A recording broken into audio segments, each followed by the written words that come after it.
আজকে আমি আপনাদেরকে জানাবো রব্বিনসুরনি বিমা কাযযাবুন, এই দোয়াটি 7 বার পাঠ করে ফু দিলে কি হয়। আমি আবার বলছি, রব্বিনসুরনি বিমা কাযযাবুন, এই দোয়াটি 7 বার পাঠ করে ফু দিলে কি হয়। খুবই দামি এবং গুরুত্বপূর্ণ আমল। এমনটি আপনি শিখে রাখুন, আপনার কাজে লাগবে। এমনটি আপনি কখন কিভাবে করবেন, কোন নিয়মে করবেন, কোন উদ্দেশ্যের জন্য আপনি আমলটি করবেন, আমি শুরু থেকে শেষ পর্যন্ত অতি অল্প সময়ের মধ্যে বলে দিচ্ছি। আপনি অতি অল্প সময় এই আমলটি করতে পারবেন। তো প্রিয় ভাই বোনেরা, আমলটি আপনি কখন করবেন? এই আমলটি যে কোনো সময় আপনি করতে পারেন, যখনই আপনার প্রয়োজন হবে তখনই আপনি আমলটি করতে পারেন। তাই বিস্তারিত জানার জন্য, আমলটি শিখে রাখার জন্য ভিডিওটি শেষ পর্যন্ত ধৈর্য এবং মনোযোগের সাথে দেখার অনুরোধ থাকবে। তাহলে আপনি সঠিক নিয়মে, সঠিক পদ্ধতিতে এই আমলটি করতে পারবেন ইনশাআল্লাহ। তো প্রিয় ভাই বোনেরা, যখনই আমলটি করবেন তখন উত্তম রূপে ওযু করতে হবে। তারপরে পবিত্রতা অর্জন করে পবিত্র একটি স্থানে আপনি বসবেন, নির্জন একটি স্থানে আপনি বসবেন। তারপরে এই আমলটি করবেন। যখন এই আমলটি করবেন, আপনার জীবনের সব ধরনের গুনাহ খাতার কথা স্মরণ করে মহান রব্বুল আলামিনের কাছ থেকে ক্ষমার উদ্দেশ্যে, গুনাহ মাফের উদ্দেশ্যে আপনি তাওবা ইস্তিগফার পাঠ করবেন। আস্তাগফিরুল্লাহ রাব্বি মিন কুল্লি যামবি ওয়া আতুবু ইলাইহি লা হাওলা ওয়া লা কুওয়াতা ইল্লা বিল্লাহিল আলিয়্যিল আযীম। এভাবে ইস্তিগফার যখন পাঠ করা হয়ে যাবে, তারপর 3 বার দুরূদ শরীফ পাঠ করবেন। সাল্লাল্লাহু আলাইহি ওয়াসাল্লাম, সাল্লাল্লাহু আলাইহি ওয়াসাল্লাম, সাল্লাল্লাহু আলাইহি ওয়াসাল্লাম। তো প্রিয় ভাই বোনেরা, এই আমলটি করে যখন আপনি ফলাফল পাবেন, আপনি আনন্দিত হবেন। তো এভাবে যখন ইস্তিগফার দুরূদ শরীফ পাঠ করা হয়ে যাবে, আপনাকে ফু দেওয়ার দরকার নেই। তারপরে আমার দেখার নিয়ম অনুযায়ী আপনি সেই দোয়াটি পাঠ করবেন। যখন সেই দোয়াটি পাঠ করবেন, তখন মহান রব্বুল আলামিনের কাছে আপনি দোয়া করবেন এবং যে উদ্দেশ্যে আপনি আমলটি করলেন সেই উদ্দেশ্যের কথা মনে মনে ভাববেন, চিন্তা করবেন, স্মরণ করবেন। তারপর মহান রব্বুল আলামিনের কাছে যখন দোয়া করবেন, তখন বলবেন, হে আল্লাহ, যে উদ্দেশ্যের জন্য আমি এই আমলটি করছি সেই উদ্দেশ্য পূরণ করে দিন। এভাবে যদি করতে পারেন আপনার মনকে স্থির রেখে, তাহলে অবশ্যই আপনি আমল করে উপকৃত হতে পারবেন।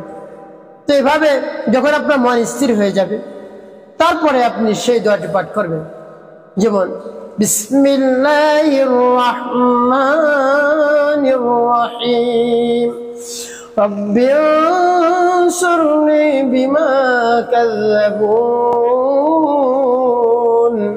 রব্বিনসুরনি বিমা কাযযাবুন রব্বিনসুরনি বিমা কাযযাবুন রব্বিনসুরনি বিমা কাযযাবুন রব্বিনসুরনি বিমা কাযযাবুন।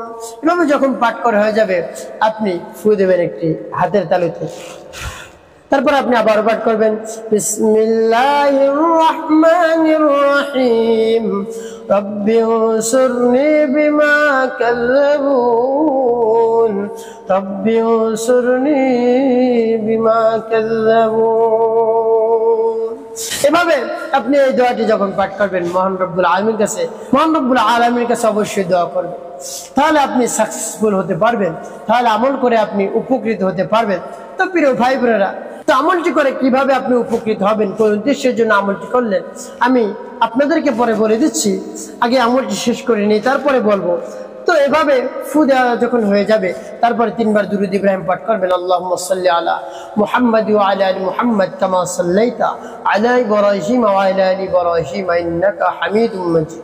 আল্লাহুম্মা বারিক আলা মুহাম্মাদ ওয়া আলা আলি মুহাম্মাদ কামা বারাকতা আলা ইব্রাহিম ওয়া আলা আলি ইব্রাহিম ইন্নাকা হামিদুম মাজিদ। আল্লাহুম্মা সাল্লি আলা মুহাম্মাদ ওয়া আলা আলি মুহাম্মাদ কামা সাল্লাইতা আলা ইব্রাহিম ওয়া আলা আলি ইব্রাহিম ইন্নাকা হামিদুম মাজিদ। আল্লাহুম্মা বারিক আলা মুহাম্মাদ ওয়া আলা আলি মুহাম্মাদ কামা বারাকতা আলা ইব্রাহিম ওয়া আলা আলি ইব্রাহিম ইন্নাকা হামিদুম মাজিদ। এভাবে যখন দুরূদ শরীফ পাঠ করা হয়ে যাবে, হাতের তালুতে 2টি ফু দেবেন। তো প্রিয় ভাই বোনেরা, আপনার আমল করা হয়ে গেল, আপনি কি করবেন? আপনি সাথে সাথে মহান রব্বুল আলামিনের কাছে মোনাজাত করে দিবেন। কোন উদ্দেশ্যের জন্য মোনাজাত করবেন?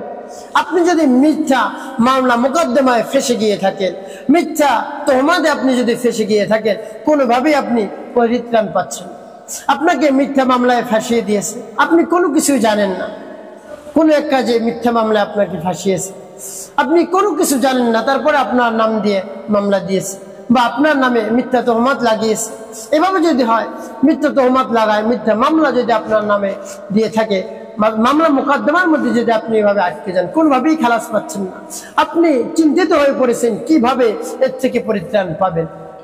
আপনি এই দোয়াটি পাঠ করুন, রব্বিনসুরনি বিমা কাযযাবুন, হে আল্লাহ আপনি আমাকে সাহায্য করুন, আমি মিথ্যা মামলায় ফেসে গিয়েছি, মিথ্যা অপবাদে আমি ফেসে গিয়েছি, রব্বি কারীম, হে রব আমাকে আপনি সাহায্য করুন।